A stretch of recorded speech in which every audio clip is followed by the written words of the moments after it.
মহারাজ, আজ আমি সুবিচার চাই মহারাজ। কেন মন্ত্রী মশাই, আপনার উপরে আবার অবিচার কখন হলো? হ্যাঁ মন্ত্রী, তুমি কি সুবিচার চাইছো বলো?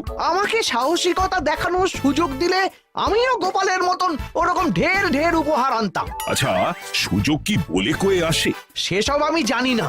আমিও ছোটবেলায় অনেক সাহসিকতার কাজ করেছি, তবে কোনো পুরস্কার পাইনি। আর গোপাল কিছু করলেই ওকে আপনি উপহার দিয়ে দেন। তা তুমি কি সাহসিকতার কাজ করেছিলে ছোটবেলায়? আমি একবার মামার বাড়ি গেছিলাম, তো একদিন মামার বাড়িতে হঠাৎ ডাকাত পড়ে।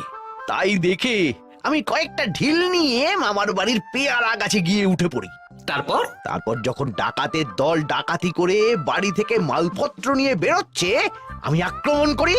দুম দাম দুম দাম দুম, ব্যাস ডাকাত ধরা পড়লো। বেশ ভালো তো। হ্যাঁ, কিন্তু সেদিন কোনো উপহার বা সাহসিকতার পুরস্কার পাইনি।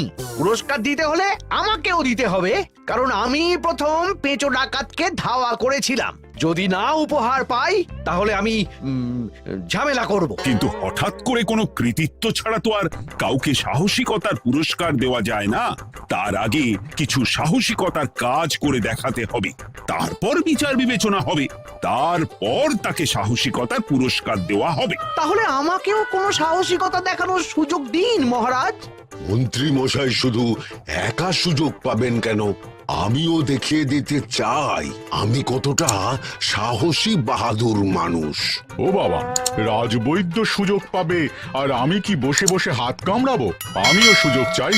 তা তোমরা কিভাবে সাহসিকতা দেখাবে শুনি? দেখুন মহারাজ, মানুষ সাধারণত কয়েকটা ব্যাপারে ভীতু, যেমন হিংস্র জন্তু জানোয়ার, সশস্ত্র ডাকাতকে ভয় পায়, আর আর আর আর ভূতের ভয়। হ্যাঁ, আমার তো মনে হয় সাহসিকতার পরীক্ষা করার জন্য এই তিনটের মধ্যে যে কোনো একটার সাথে মোকাবিলা করতে পারলেই বোঝা যাবে কে কত সাহসী। এটা তোমরা ঠিক বলেছ, কিন্তু ব্যাপারটা হলো জঙ্গলের পশুরা জঙ্গলে যেমন আছে থাকুক, ওদের নিয়ে নাড়াঘাটা করার দরকার নেই। ডাকাত তো গোপাল ধরেছে, এখন পড়ে থাকলো ভূত। মহারাজ, আপনি তাহলে ওই ভূতুড়ে বাড়ি খুঁজুন, তারপর সবাইকে ভূত ধরে আনতে বলুন।